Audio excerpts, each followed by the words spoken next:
Salut à tous, c'est PULKO et bienvenue dans cette vidéo du top 20 de l'année 2019. C'est cool, on va pouvoir parler de cinéma. Alors ce qui est bien cette année, c'est que comme j'ai arrêté l'atoll de Pulco, il y a beaucoup de films que j'ai vus cette année dont je vais pouvoir vous parler. Pour celle de 2020, voilà, ça va être du 100% chronique, mais il y en a quelques-uns encore, on va les esquiver. Nous allons de suite commencer, ne perdons pas de temps.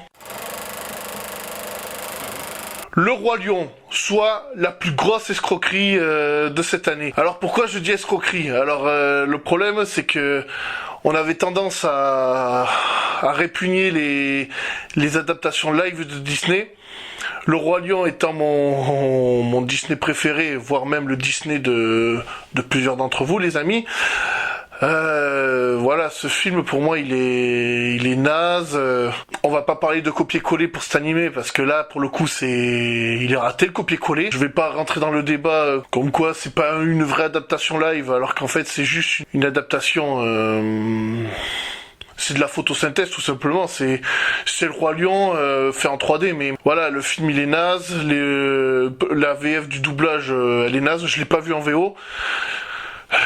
Voilà, par rapport à ce qui a été fait avant, voilà, ce film c'est une grosse douille. Franchement, après cela, je ne veux plus voir une seule adaptation live au cinéma. Voilà, le Mulan, j'irai pas le voir, il va se faire enculer. Voilà, c'est celui-là, il m'a tellement déçu.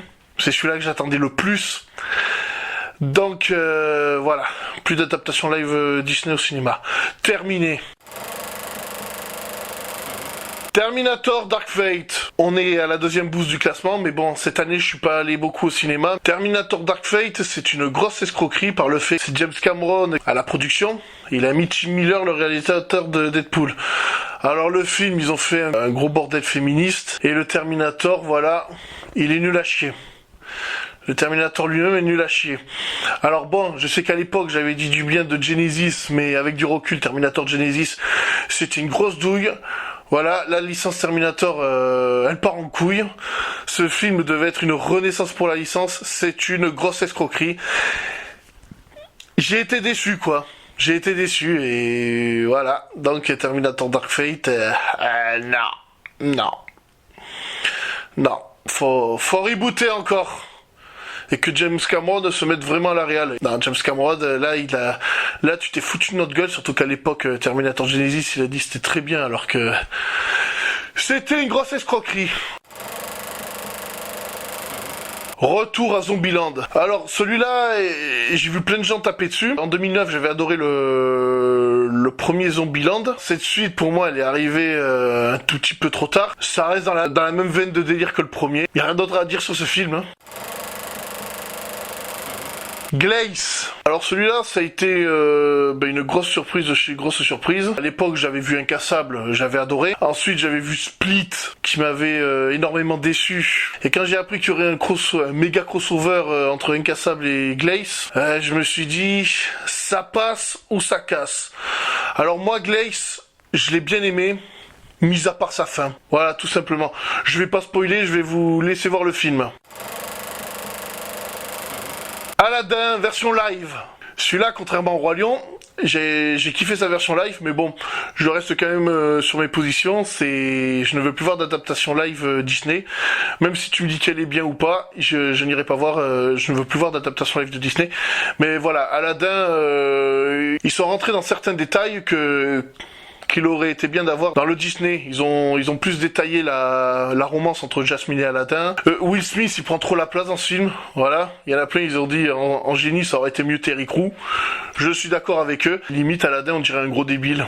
On dirait un gros débile qui ne sait pas draguer. C'est un naze, tandis que celui de la version dessin animé, c'était quelqu'un qui savait plus ou moins retomber sur ses pattes. Là, on a affaire à un gros nul. Et le Jafar, il est pas aussi charismatique que celui du dessin animé, mais ses raisons pour dominer Agrabah sont plus légitimes dans le film que dans le dessin animé. Rambo Last Blood. Quand je l'avais vu au cinéma, j'avais kiffé le voir. Et en ayant tout rematé, j'ai fait le marathon après avoir vu le film. Non, c'est le film le plus naze de la saga, même si sa scène de fin elle est excellente, mais bon, c'est Maman j'ai raté l'avion version Rambo. Après Stallone il est vieux, mais il a pas le niveau des autres Rambo. Gemini Man. Alors celui-là, je ne comprends pas pourquoi il a été autant détesté. Le fait de rajeunir Will Smith comme dans les films Marvel. Sauf que là, ils le font un peu plus longtemps. Non, ça c'était génial, c'était top. Voilà, c'est pas un film qui est spécialement marquant, mais c'est un bon divertissement. Voilà, n'écoutez pas les critiques qui disent que c'est naze. Voilà, c'est en dessous de tout. Toy Story 4, j'avais adoré, voilà, c'était... Alors, il y a plein de gens, ils ont été satisfaits de la fin de Toy Story 3, même si c'était une bonne fin, je trouve que la fin qu'il y a dans Toy Story 4 est plus intéressante. Là où le film est intelligent, ils ont réussi à te faire un bon film d'animation sans qu'il y ait de méchants réels. Voilà, autant dans le 1, le 2 et le 3, voilà, dans le 1 t'avais Sid, dans le 2 t'avais Al et Papy Pépite, et dans le 3 t'avais l'espèce d'ours rose. Mais là, t'as pas de méchant et voilà, ça se tient. Et cette fin moi je trouve cette fin plus satisfaisante que Toy Story 3. Voilà, ça c'est mon avis. Fast and Furious, Hobbs et Shaw. Ah ouais, celui-là je l'ai mis très haut dans mon classement, mais ne va pas aller voir ce film en te disant ouais, je vais voir un Fast and Furious. Surtout des Fast and Furious à l'ancienne. À la base, ce film il me gênait. Quand je vu la bande-annonce, je dis ouais, c'est un foutage de gueule. Ce sont des personnages secondaires, ça va pas être top. Bon, malgré que ça soit des personnages secondaires, voilà, le film est bien, l'histoire est bien, les scènes d'action, elles sont fun. Le seul défaut qu'a ce film, c'est d'être un Fast and Furious. On est loin des autres volumes, ils t'en rajoutent un... Voilà, c'est l'espèce de Superman, de méchant Superman qui t'ont mis. Non, ce film se regarde. Franchement, regarde ce film tout en oubliant que c'est un Fast and Furious. Voilà, c'est la même chose que pour Logan. Voilà, regarde ce film comme s'il appartenait pas à telle franchise. Des fois, il faut voir les films autrement. Et là, c'est un bon putain de popcorn movie. C'est pour ça qu'il est dans mon classement. Captain Marvel, il est que là dans mon classement, voilà, j'aime bien les films du MCU, mais pour moi ce film il était en dessous de ce qu'il devait nous apporter. Bon après, pour plus de détails, je vous invite à voir ma chronique. Je ne sais plus ce que j'ai dit dans ma chronique, je pense qu'à l'époque j'ai dit que je l'avais adoré, mais avec du recul, ce film, il sert à rien, à part nous introduire Carol Danvers dans Avengers. Ça a servi à rien limite vu qu'on la voit quasiment pas dans Avengers Endgame, à part lui construire un lien avec Nick Fury. Ce film il est complètement inutile. Voilà, les scènes d'action elles sont divertissantes mais elles sont facilement oubliables. Mais bon, c'est quand même au-dessus de tout ce que j'ai dit jusqu'à maintenant. On va continuer dans le classement. Jumanji Next Level. Celui-là, je sais pas si vous vous rappelez, je l'avais mis en premier dans le classement des films de 2010. Ce film est aussi bien que le premier. Son seul défaut, c'est qu'il n'a pas su créer la surprise comme son prédécesseur. Voilà, le prédécesseur, voilà, on était tombé dans un truc. Moi, le fait qu'on change les codes de Jumanji, de passer du jeu de plateau au jeu vidéo, ça ne me dérangeait absolument pas. La surprise était bonne. Le film est toujours aussi bon, mais sur certaines scènes, on a tendance à oublier qu'on est dans un Jumanji, dans un film d'aventure de la jungle. Donc, Jumanji numéro 10. Alita Battle Angel. Mon pote Chou aurait voulu que je le mette un peu plus haut dans le classement. Bah ouais, parce que la liste, je l'ai faite avec lui. Le film, ça a été une grosse surprise. Bon, James Cameron, toujours. Voilà, d'ailleurs, le gars a se demandé s'il serait pas mieux à faire des films comme ça que de reprendre ses vieilles licences. Ce film, pour moi, a été une bonne surprise. Les mangas, c'est pas trop mon délire habituellement. Et d'ailleurs, tellement que... Je pense qu'un jour je vous ferai un classement des animés mangas que je préfère. Je vais le faire cette année, je pense. Mais bon, on n'en est pas encore là. Voilà, non, Alita Battle Angel, c'est une bonne surprise. J'ai pas vu l'animé, j'ai pas lu le manga. Je ne vais rien comparer du tout, mais en tant que film, voilà, Alita Battle Angel, il est superbe. Ce film, pour moi, aurait besoin de deux suites. Voilà, tu fais une trilogie avec ça. Tu me fais un film bien consistant et voilà, ça devrait faire. Mais bon, comme James Cameron il met du temps à sortir ses suites, la preuve avec Avatar 2 qui va arriver plus de 10 ans après son premier film. Voilà, j'espère que cette saga de films continuera à être bien, comme Percy Jackson, qu'à l'époque j'avais trouvé bien, que sa suite était naze. Voilà, j'espère que ce film va pas tomber dans le piège et qu'il aura de bonnes suites. Chapitre 2. Ce film était très bien, mais je trouve que entre le chapitre 1 et le chapitre 2, il y a un gros déséquilibrage. Et là, un truc qui se voit, c'est que les deux films, ils n'ont pas été écrits en même temps. Je m'explique, c'est que pour compléter leur film, ils ont été obligés de refaire des scènes avec les enfants du premier film. Alors déjà, je pense que ça a dû coûter cher en budget parce que les enfants, faut les rajeunir de 2 ans. Voilà, ça vieillit vite des gosses. Le fait de ne pas de refaire certaines scènes qui sont censées être dans le premier film, ben ça déséquilibre complètement le truc, parce que en gros c'est pas normal qu'on découvre ces éléments que maintenant. Alors à ce niveau-là, ça chapitre 2, il est trop long par rapport au premier. Il est trop long et ça aurait été équilibré de mettre les scènes qu'ils ont rajoutées des enfants sur le deuxième film, et fallait les faire dans le premier film. Et là, ça, je sais pas, en écrivant ce film, ils se sont dit, ah ouais, on a fait une connerie, on aurait peut-être dû mettre ça dans le premier film. Et ça, c'est pas normal.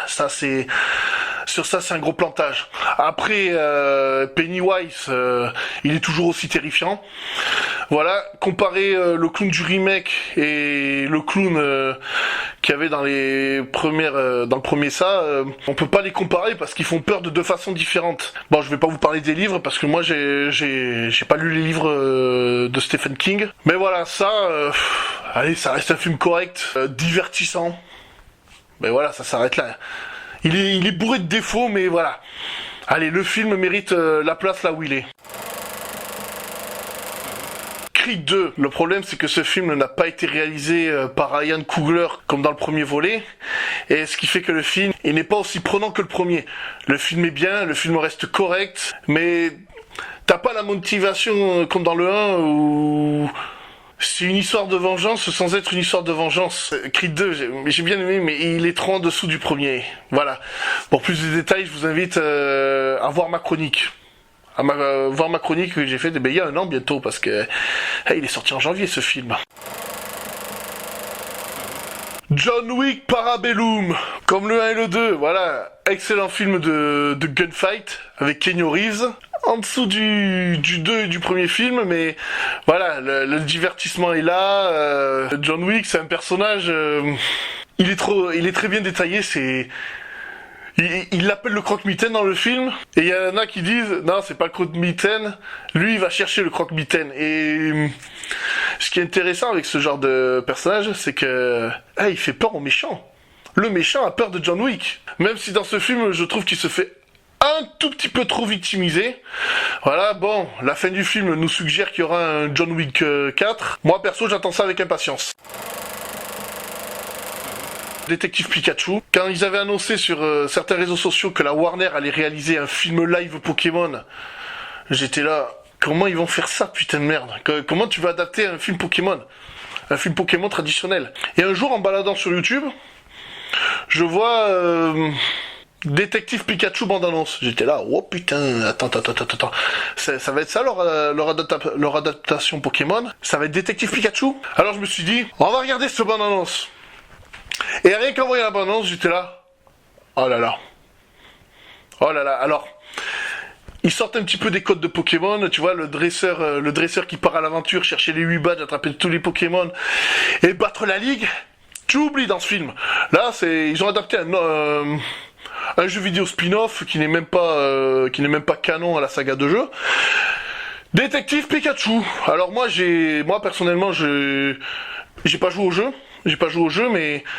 Mais j'ai adoré le film. Voilà, j'ai adoré le film. Les Pokémon, quand ils ont annoncé qu'ils allaient faire une adaptation live de Pokémon, je me suis dit comment ils vont adapter certains Pokémon.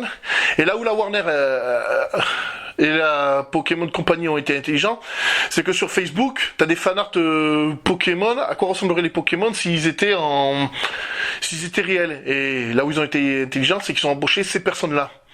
Ils ont été embauchés ces personnes-là, et putain quelle fut pas ma surprise. Voilà, même un Pokémon aussi débile que Psycho Quack, ils t'en ont fait un chef-d'œuvre. Pikachu, il est classe.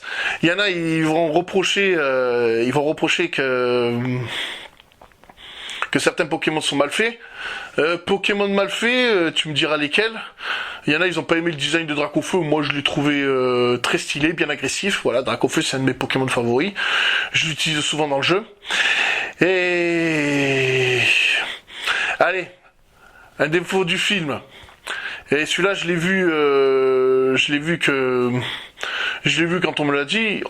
Soi-disant, ils auraient modélisé que 70 Pokémon. En revoyant le film, je me dis que ça se voit parce que ouais, tu croises toujours les mêmes Pokémon, mine de rien. Tu croises toujours les mêmes Pokémon. Mais je pense que s'ils font une suite, le film, je crois qu'il a bien marché, ils vont tenter de faire un univers cinématographique Pokémon. Ah, moi, je suis pour. Et maintenant que j'y pense, il y a eu la mini-série Pokémon Origins où t'as une aventure entière. Je pense que si t'aurais fait ça en film, ça aurait été crédible pareil. Alors voilà, j'espère que la franchise Pokémon réussira à perdurer au cinéma. En se basant sur autre chose, bien sûr. Spider-Man Far From Home. Alors celui-là... il m'a déçu sans me décevoir. Ce qui est con avec ce film, c'est que c'est lui qui conclut la phase 3 du Marvel Cinematic Universe. Même, il conclut le Infinity Saga. Voilà, pour moi... Voilà, vous savez très bien de quel film je parle. Le précédent film pouvait très bien conclure ça. Et quand on a dit ouais, c'est ce film en fait qui va conclure la phase 3, j'étais là, oh non, putain. Moi j'aurais pris pour moi il aurait été plus logique que ça soit le début de la phase 4. Mais bon, c'est pas grave. Et moi je me suis dit, allez, ça va être un teen movie comme le Spider-Man Homecoming. Mais le film il est très bien. Moi tu vois, le fait qu'il fasse le tour de l'Europe, j'étais là, oh putain, ça va être quoi ça. Et comme à leurs habitudes, Marvel ils arrivent ils arrivent à m'impressionner. Souvent, je me dis, ouais, ça va pas être terrible. Quand je me dis que ça va pas être terrible, au contraire, les films, ils sont bons. Et ce qui est triste dans cette histoire, c'est que, voilà, il y a... Bon, je vais spoiler Endgame, voilà, Tony Stark, il meurt à la fin. Et... à la fin de Avengers Endgame. Et le truc, c'est que Spider-Man doit reprendre la relève. Et ça, c'est un truc qui est très bien exploité. C'est dommage que Disney et Sony se tapent sur les doigts, même s'ils ont plus ou moins réussi à arranger ça. Voilà. J'aimerais continuer à voir ce Spider-Man dans le MCU. Voilà. Et en plus, Tom Holland, il est très motivé à faire ce rôle. Tu le vois dans les films, tu le vois sur les réseaux sociaux.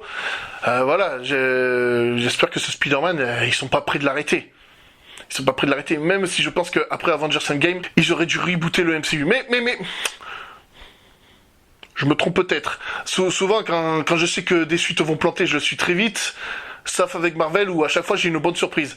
Je dis, ils devraient rebooter. Et à chaque fois, ils te sortent un petit lapin du chapeau qui nie tout. Le prochain film, ça sera Black Widow. J'espère qu'on va avoir des surprises. Malheureusement, je vous le chroniquerai pas, parce que j'ai dit que j'arrêtais les toiles de Pulco. Mais j'espère que nous aurons une très bonne surprise avec la suite du MCU. Joker, qui est intéressant avec le Joker. À l'époque, quand j'avais vu Suicide Squad, je trouvais que c'était débile de faire un film sur des méchants. D'ailleurs, le film, ça a été un ratage complet. En sortant de la salle, j'avais aimé moyennement. Et il était trop long sur le truc, mais bon, on va pas revenir sur Suicide Squad. J'avais fait une chronique à l'époque avec mon ancien associé. Et non, Suicide Squad... Après l'échec de Suicide Squad, je me suis dit, en voyant l'abondance de Joker, voilà, en ayant annoncé qu'il y aurait un film sur le Joker et avec les bandes annonces, je me suis dit, ouais, ce film, ça va pas... il va être naze, le film. Il va être naze. Et au final, voilà, quelle fut pas ma surprise, c'était un film... psychologique sur un malade mental. Alors il y en a plein, ils vont me dire, ouais, t'as pas aimé Split mais t'as adoré le Joker. Ben ouais, déjà le Joker, c'est un personnage que je connais très bien par rapport à Batman. Voilà, je suis un fan hardcore de Batman. Ce film, il se défend plutôt bien. Ce qui est con, c'est que DC fait 2 univers Batman. Mais bon, d'ici je vais faire une vidéo sur eux dans pas longtemps parce que il y a certains trucs qui me plaît pas. T'as 2 univers Batman. Parce que, ah ouais, t'as le Batman de Pattinson, mais ils veulent faire une suite au Joker avec un autre Batman qui sera pas Pattinson. Voilà, c'est un gros bordel. Voilà, d'ici, voilà, ils savent pas très bien gérer leurs univers. Bon, s'ils en font plusieurs, d'accord, mais voilà. Mais à ce qui paraît, ils vont reprendre Joaquin Phoenix pour faire le Joker dans les Batman de Robert Pattinson, mais il jouera un autre Joker. Alors bon, Joaquin Phoenix a prouvé que c'était un excellent acteur. Ah, mais j'ai peur quand même. J'ai peur de ce que ça pourrait donner. Voilà. Mais ce film était top. Ce film était top. Voilà, ça faisait longtemps que j'avais pas vu un film d'ici aussi bon. Pour te dire, après la séance, j'avais envie de me revoir The Dark Knight. Ça devait être un film unique, mais ils veulent faire une suite. Ça va être chaud. Grosse surprise inattendue. C'est pour ça qu'il est aussi haut dans le classement. Star Wars, l'assassin des Skywalker. Je sais que le film il a été détesté par énormément de monde. L'épisode 7 et l'épisode 8, je les ai trouvés moyen. Je sais plus dans quelle chronique j'avais dit que les épisodes, les milieux de trilogie, j'aimais pas ça. Mais voilà. Je trouve que ce Star Wars a mine de rien un bon final, malgré quelques stupidités à la fin de l'ascension de Skywalker. Voilà, je ne vais pas spoiler ça parce que je pense qu'à l'heure où je fais cette vidéo, il y a beaucoup de gens qui n'ont pas vu le film. Donc on va éviter de spoiler. Contrairement au numéro 1, le numéro 1, je vais gaver spoiler. Ça, je vous le dis. Voilà, pour moi, ça a été une grosse surprise. Et il a pas fait les chiffres qu'il méritait. Même si je pense que la trilogie, elle est ratée. Des Star Wars de Disney, voilà. Ça a été un ratage complet. Parce que ils ont écrit des films au fur et à mesure. Et quand tu fais une trilogie du calibre de Star Wars, faut que tu écrives tout en avance, sinon ça ne peut que se casser la gueule. La preuve en est Avengers Endgame. Eh ouais, ma gueule. Ben ouais. Ben franchement, tu me connais à force. Tu me connais à force. Fallait te douter que celui-là serait le numéro 1. Bon, Avengers Endgame, je ne vais pas te faire l'affront de t'expliquer pourquoi c'est le meilleur film. D'ailleurs, ça a été la dernière toile de Pulco. J'avais tenu à terminer cette émission avec ce putain de blockbuster. Je vais pas te faire l'affront de te refaire une chronique dessus, mais voilà, le film, voilà, bataille finale, enjeu, même s'il a quelques longueurs, voilà, ce film, c'est le meilleur film du MCU pour moi. Moi, dans l'état actuel des choses, je dis que Marvel doivent rebooter maintenant. Ils auraient pas dû faire un Black Widow, un plan de film. Ils auraient dû rebooter, nous faire un autre univers Marvel. Tu remplaces tous les acteurs, tu fais autre chose. Ça aurait été nickel. Après, pour faire ça, moi, d'un autre côté, j'attendrais de récupérer Spider-Man complètement, histoire de faire un MCU bien propre. Mais bon, ils ont décidé de faire un reboot. Bon, après tout, ils ont conclu l'arc narratif de plusieurs personnages, donc c'est bon. Et aussi, je vais répondre à la polémique avec Martin Scorsese, comme quoi il avait dit que pour lui, c'était pas du vrai cinéma, ça ressemblait plus à des parcs d'attractions. Martin Scorsese a eu sa génération, il vient d'une génération où il ne peut tout simplement pas apprécier des films comme les films du MCU. Faut savoir une chose, c'est qu'à une époque, Charlie Chaplin disait que le cinéma parlant, ce n'était pas du vrai cinéma. Et aujourd'hui, on a des films couleurs, 3D, salle Ice dans les méga CGR, Vibe, Dolby Atmos, tout le bordel. Là, il deviendrait fou, Charlie Chaplin. Alors moi, les propos de Martin Scorsese, comme quoi il dit que le MCU, c'est pas du vrai cinéma, moi, perso, je le laisse dire. Chacun a son avis, chacun pense ce qu'il veut. Le fait que Martin Scorsese est quand même un excellent réalisateur. Et d'ailleurs, malheureusement, je n'ai toujours pas eu le temps de voir Irishman sur Netflix. Voilà. Mais bon, pour moi, Avengers Endgame, meilleur film de l'année 2009. Tu ne peux pas tester. Je le savais depuis que je l'avais vu. Il était impossible. Même si on va le comparer vite fait à Star Wars 9. Voilà, la bataille finale de Avengers Endgame est plus impressionnante que la bataille finale de Star Wars épisode 9. Voilà, ça je l'ai dit, je vais en faire rager quelques-uns, mais je m'en bats les couilles, comme je te l'ai dit, c'est chacun pense ce qu'il veut. Et pour moi, voilà, Avengers Endgame, au-dessus du cinéma game. Voilà. Et je suis content d'avoir terminé la toile de Pulco sur ce film. En plus de savoir qu'il est le film qui a rapporté le plus d'oseille au box-office. Et les gens qui me parlent d'inflation, tout ça, allez vous faire enculer. Allez vous faire enculer. Ceux qui disent que Avengers Endgame ne mérite pas sa place, s'il la mérite, franchement, vous êtes des jaloux les gens. Franchement, il y a des gens... vous êtes des jaloux. Moi, Avengers Endgame, c'est un film, je voulais le voir depuis limite le début des années 2000. Quand les premiers X-Men et les premiers Spider-Man sont sortis, j'étais là, putain, je veux voir un film avec tout ça. Et ils l'ont fait. Et moi, de ce fait, pour moi, ce film, il m'a satisfait, il a comblé mes envies de cinéphile et mes envies de fan de super-héros. Voilà. Et j'espère que Warner, pour pas rentrer dans le débat Marvel versus DC, j'espère que Warner arrivera à faire des films de la même qualité que ceux de Marvel plus tard.